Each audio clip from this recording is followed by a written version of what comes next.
안녕하세요, 윤자배입니다. 오늘도 바로 공부를 해볼게요. 민법 총칙 두 번째 OX. 첫 번째, 태아는 채무 불이행에 의한 손해배상 청구권에 관해서 이미 출세한 것으로 본다. 틀린 지문인데 왜 그러냐면은 제762조에 따르면 손해배상 청구권에 있어서의 태아의 조문인데, 태아는 불법행위에 의한 손해배상을 이에 대한 청구를 할 수 있는 거예요. 이에 대해서는 태아 상태에서도 이미 출세한 것으로 본다, 의지한다인 건데, 불법행위에 대한 손해배상 청구죠.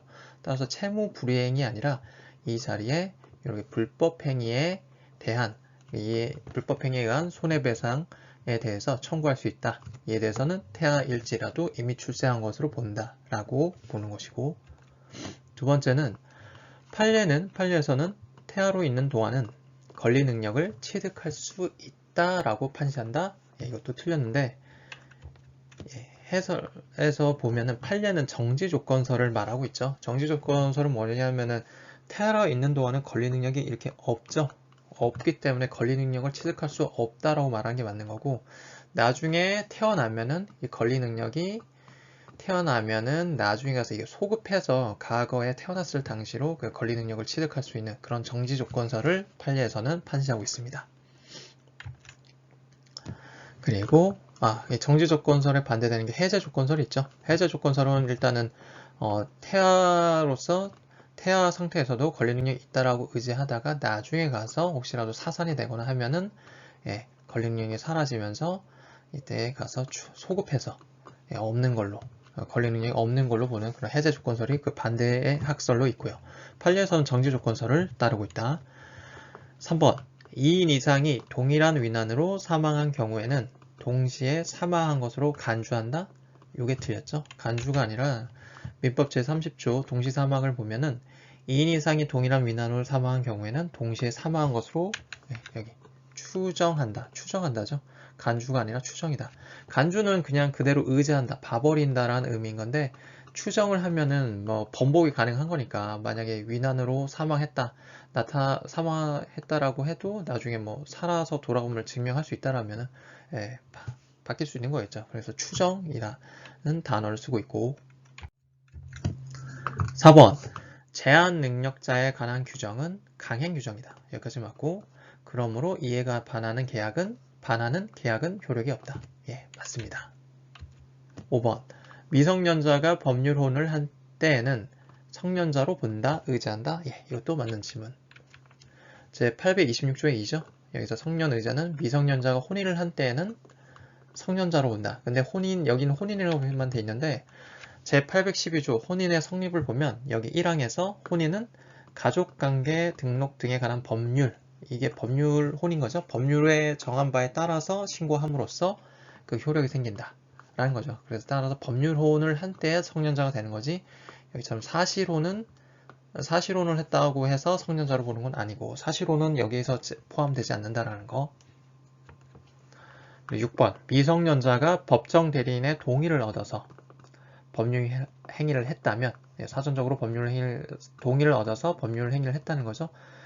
그러면 해당 법률 행위는 확정적으로 유효하다. 이것도 맞는 지문. 제5조 미성년자의 능력을 보면 여기 1항에서 미성년자가 법률 행위를 하면은 법정 대리인의 동의를 얻어야 하는데, 여기서 또 제7조에서 보면은 동의를 해놓고도 나중에 취소를 할 수도 있죠. 제7조가 동의와 허락이 취소니까. 근데 이 취소는 어디까지나 법정 대리인은 이 동의에 대한 취소를 할 수 있는데, 이건 어디까지나 미성년자가 아직 법률 행위를 하기 전 상태, 그때만 동의 취소를 할 수 있는 거죠. 법률 행위 하기 전이니까 아무래도 그때는 거래 안전이 좀 어느 정도 보호가 될 수 있을 거라는 어떤 그런 판단에서 이렇게 규정을 두고 있는 것 같아요.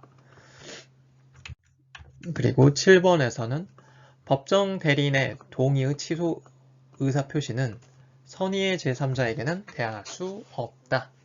맞는 지문입니다. 제8조 영업의 허락에서 보면 여기 2항 법정 대리는 전항의 허락, 7조였죠. 7조에서의 전항의 허락을 취소 또는 제한할 수 있는데, 그러나 선의의 제3자에겐 대항하지 못한다. 예, 거래안전 보호 때문인 걸로 판단이 됩니다. 선의, 아무것도 몰랐다는 거죠. 아무것도 몰랐던 제3자에게만큼은 내가 동의를 해줬지만 이후에 취소를 했다라는 의사표시 나 그렇게 했다라고 해서 선의의 제3자, 잘 이 내용을 몰랐던 사람에게까지 대항할 수는 없는 거. 8번. 친권자에 대한 부양료 청구권, 채무면제 청약에 대한 승낙, 또 부담부 증여는 미성년자가 단독으로 할 수 있다, 없다. 없다가 맞는 말이죠. 이게 틀린 말. 왜냐면은 제5조 미성년자의 능력을 보면 제1항에서 미성년자가 법률 행위를 하면은 법정대리인의 원칙은 동의를 얻어야 돼요. 그러나 권리만 얻는데요. 혹은 의무만을 면한 행위는 그러하지 아니하다. 즉 동의를 얻을 필요가 없다는 거죠. 그래서 보면은 친권자에 대한 부양료 청구권, 권리를 얻는 거죠. 그리고 채무 면제, 청약에 대한 승낙. 채무는 빚이잖아요. 이 빚을 깎아주는 것에 대한 승낙인 거니까 이거는 의무를 면하게 하는 행위. 그렇게 되는 거라서 미성년자에게 다 득이 되는 행동들이죠. 이런 것들은. 그래서 괜찮은데 부담부 증여는 줘준 거죠. 무상으로 공짜로 어떤 재산을 얻는 거니까. 하지만 부담이 붙어있는, 예를 들어 대출금을 끼고서 어떤 재산을 취득한다, 이런 것들은 증여라는 권리를 얻을 수도 있지만 동시에 부담, 대출금 등의 어떤 의무도 같이 부담하는 거기 때문에 이건 미성년자 혼자 단독으로 하게 하려면 어느 정도 위험이 있을 수 있기 때문에 이에 대해서는 동의를 얻고서 해야겠죠. 그래서 이런 거는 권리만 얻는 행위라고 볼 수 없기 때문에 미성년자가 단독으로 할 수 있는 것이 아니다. 그리고 9번. 법정 대리인이 범위를 정해서 처분을 허락한 재산은 미성년자가 임의로 처분할 수 있다. 예, 맞는 질문. 제6조에서 처분을 허락한 재산인데 법정 대리인이 이 범위를 정하여, 이 재산의 범위죠. 재산의 범위를 정해서 처분을 허락했다라면 그 재산은 미성년자가 임의로 처분할 수 있습니다. 그대로 맞는 질문. 10번은 법정 대리인이 재산 처분의 허락을 하였더라도 미성년자가 그 재산을 처분하기 전에는 법정 대리인이 그 허락을 취소할 수 있다. 네, 그렇죠. 아직 처분 행위를 하기 전이니까 법률 행위를 하기 전이죠. 그래서 제7조 보면은 동의와 허락의 취소, 아까 우리가 같이 봤던 그 조문인데 법정 대리인은 미성년자가 아직 법률 행위를 하기 전에는 전 2조의 동의와 허락, 여기서는 허락이었죠. 허락을 취소할 수 있다. 아직 법률 행위 하기 전이니까 아마도 거래안전 보호에 그렇게 영향을 주진 않을 거라, 보호를 흔들지는 않을 거라고 판단한 것 같아요. 그래서 허락을 취소할 수 있다.